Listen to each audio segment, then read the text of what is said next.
Pre, 5 to promise. Ayan naman. Tumama ka. Ayun, no. Ang di tumama yung Thorn Rose. Oh, in yung cotton bud sa totally, men. Inusod eh. Inusog niya eh. Feeling ko kasi King Kong nabigla. Uy, nabura. Pero sa totoong buhay, wag niyong gawin yun ah. Masama yun, basag eardrums. Pero dun, basag ang mukha ng parsa. Wala. Again, do or die matchup. Sino ang mag-advance sa knockout? Nandito tayo. Ako na pala. Hindi mo na ako in-introduce. O sige, kami Ikaw dalawa. na, pre. O sige, kami dalawa yung makakasama. Burrito, of course, Ingan. At Lumipad din ang Onyx Philippines ngayon dahil si Super Prince gamit na niya ang kanyang super specialty. The Louis, although nerfed, is back in action and sinasabi naman natin paulit-ulit that you can nerf the hero but never the player. Yun nga, Oo, tsaka palaban sobrang talaga to si Kirk eh. Bukod Oo. sa kanyang killer smile, may killer instinct din. Itong si Kirk ngayon. First turtle ng ating game, sinisimulan na nga. And Kirk dito ay napang-flicker din patas. Feather Urge naman magiging sagot, pero Singkong ay nakuha na yung pagong na iyon. Flicker, of course, ay gagamitin din ni Ivan para maiwasan yung Phantom Execution. Medyo matagal na yan, pero posible pa rin talagang mangyari yun. Lalo na kapag maganda ang naging simula ni King Kong. Oh, especially sa recent performance niya. Teka lang, Brusco. Ay, pinagsasapak dito ni Brusco at namatay siya sa kamay ni Amal.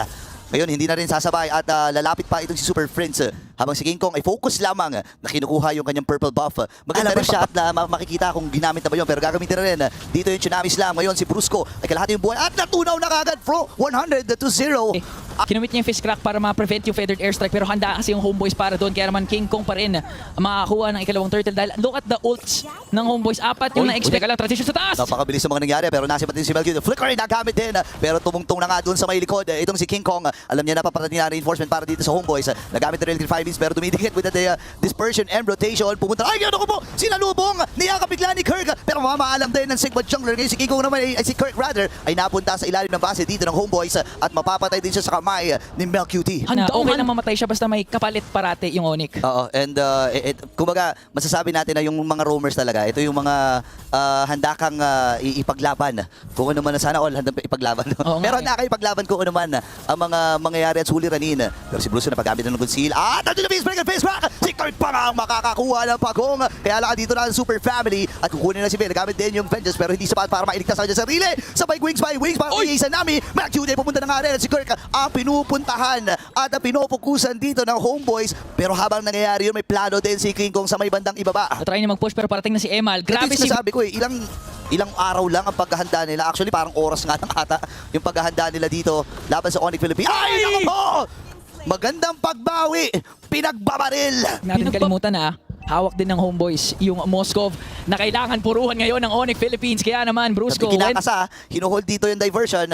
Pupunta tatlong miyembro mula sa Onyx Philippines. Nakita ata ni Ivan na bumuga doon sa may ibabaw. Pero ngayon gagamitin na rin yung Tsunami Slam. Ivan, kailangan matras breaker nagamit at the force. Nabitawan na rin ni Velio kanyang curtain call. Maraming mga ultimates na expended dito ang homeboys. Si Melky na lang ang merong ult. At ang Onyx Philippines, pwede na samantalahin to Oo, magtutulak lang muna si Melky doon sa baba. Pero kailangan tumama yung SOD niya if ever homeboys wants to turn things around kasi Onyx Philippines, maganda ang kanilang hold. Kirk pumasok na rin. Tingnan natin kung makakontest ang homeboys. Now wings by wings, pero si Gong napakababa ng buhay pero nakuha niya pa rin yung Lord na yun. Melky with that turn sa may bottom. Pero diversion play ata ang kanilang gagawin. Ikakasa nila at hahabulin ata sa may bandang iba. Si Melky, alam nila na nandyan. Aabutan ba ito? Nakaligtas pa rin. But still, a beautiful effort from Onyx Philippines to secure the Lord. Kanina 1.7k gold lead. Ang kanilang kalamangan ngayon 3.4k na. And this just goes to show na yung skill scoreboard, hindi talaga yan yung totoong storya. Anim man ng kills ng homeboys, isang tore pa lang ang nakukuha nila. Diyan performance sila. Pero against Onyx Philippines, parang nagbago talaga yung aura nila. Biglang parang pumasok sa isang chamber na kung saan biglang lumakas ang mga miyembro ng homeboys dito. At alam mong gustong-gusto pa nilang ipagpatuloy yung kanilang kampanya. Diversion. Play para sa Onyx Philippines. Sent out si Super Friends doon at makakuha nila yung mid lane turret. Sulit din naman yung ginawa doon ni Ivan. Kahit pa paano, nung nagabang siya doon sa brush na yun, pinop niya yung Tsunami Slam niya kay Kelra kaya na force out kaagad yung Purify. So kahit pa paano, may nakuha pa ring micro trades yung homeboys. Yeah, and sobrang importante rin lalo na kung titingnan natin pagdating sa in-game equipments na halos pantay-pantay ang mga heroes dito ng homeboys at Onyx Philippines. Pwera na lang dito kay Melky at kay Kelra. At naman, sobrang layo ng naging agwat na ngayon pa final item na itong si Kelra. Pero may plano siya ng diversion play. Si Bill, ay naku mo, natutunaw kagad! Napilitan gamitin yung kanyang vengeance. Pero hindi na siya maililigtas noon. King Kong, kalahati ang kanyang buhay. Humahabol pa si Ivan. Dinodge niya yun. Habang andun yung Tsunami Slam. Pero may follow pa na magkakali sa homeboys. Wala ata! Kasi si Kelra ay nanglilinis na. Able with a kill. Pero si King Kong nakakuha na rin ng isang kill. Habang tatlo naman ang ilista na kay Kelra. At mag-isa na lang si Izanami Yeo.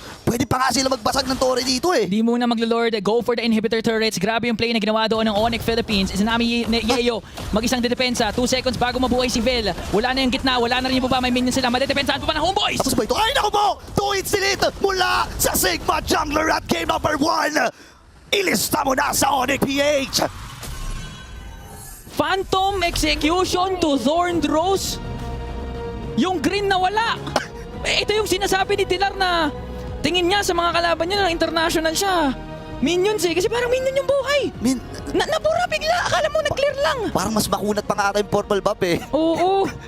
Pero kidding aside, jokes aside, nagulat tayo sa taas ng damage ng Sigma Jungler na si King Kong.